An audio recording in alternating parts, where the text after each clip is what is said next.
Here's how you're going to spend less than 24 hours in Santorini while maximizing your time. First things first, my name is Channing. Go ahead and give me a like and hit that subscribe button so you don't miss out on any more of my travel tips and recommendations. I have tons of them. Now back to Santorini.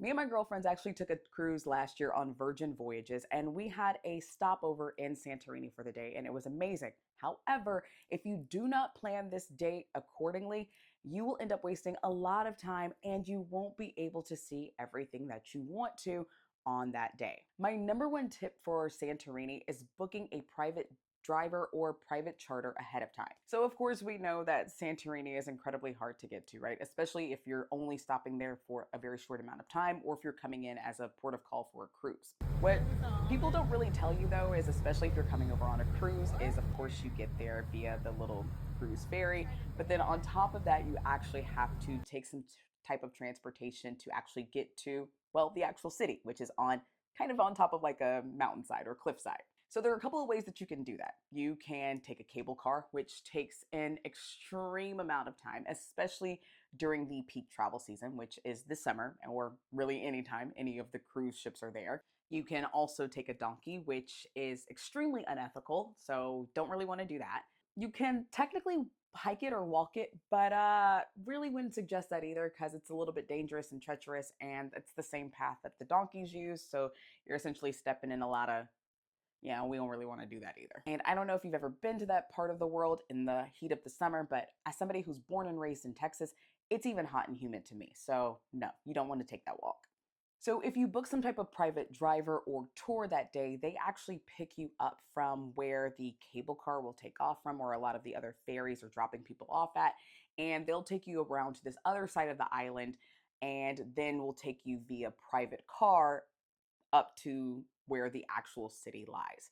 It's a much easier transfer route and you don't have to wait in these extremely long lines that you see everybody else standing in. It definitely maximizes your time. Yes, it is pricey, but trust me when I tell you, when you're only there for a very short amount of time, sometimes the price is worth it. And for me, this one was definitely worth it.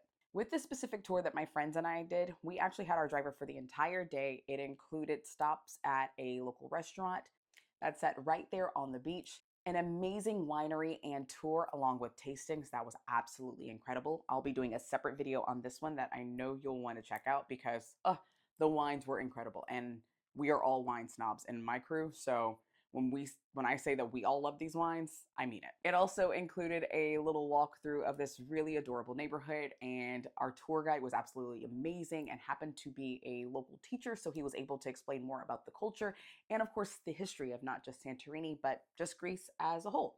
And it also included one of my favorite stops there, Barolo, this incredible restaurant that was unbelievably good for all of their seafood and their drinks, and had a stellar view as well. They're really known there for their views, especially there around sunset. If you want to go there, book incredibly early.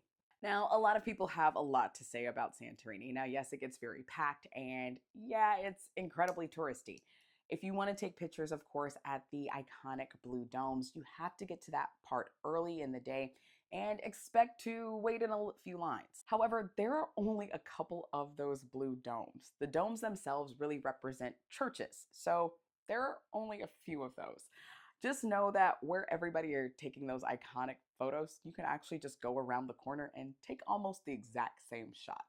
There are beautiful places to take photos everywhere. Now, in addition to these tips, just know that Santorini is absolutely beautiful and the people are really nice and really welcoming. Of course, people are going to be tourists and it's going to be crowded, especially if you are there in the high tourist season or in the summer months. So try to be as understanding of that as possible and try and just go with the flow. If you need any recommendations on places to eat, things to see, leave me a comment below. And once again, make sure to give me a like and hit that subscribe button so you don't miss out on any more travel tips or recommendations.